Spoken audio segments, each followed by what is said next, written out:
Takole se na Badnjak božični večer zbirajo pravoslavni verniki pred cerkvijo. Tukaj proslavljamo pravoslavni božič in prižigamo sveče za srečo.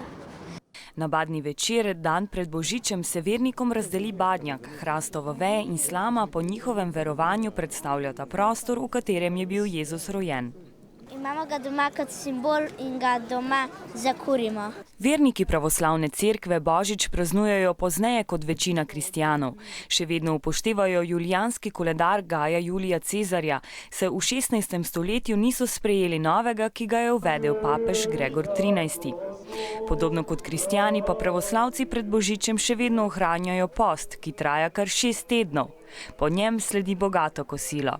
Ponavadi imamo kakšno pečenko, pa veliko sladic in tako naprej. Ponavadi je bogato. Po tradiciji se speče tudi božični kruh, v katerem je kovanec. Kruh se potem lomi in razdeli med vse člane družine. Aleksander se deljenja kruha zelo veseli. Ker je v našem kruhu kovanec in ga zmerom najdem jaz. Aleksander verjame, da mu bo kovanec prinašal celo leto veliko denarja. Ob božiču pa si niso želeli samo denar, ampak predvsem, kot pravi njihovo voščilo, božji mir.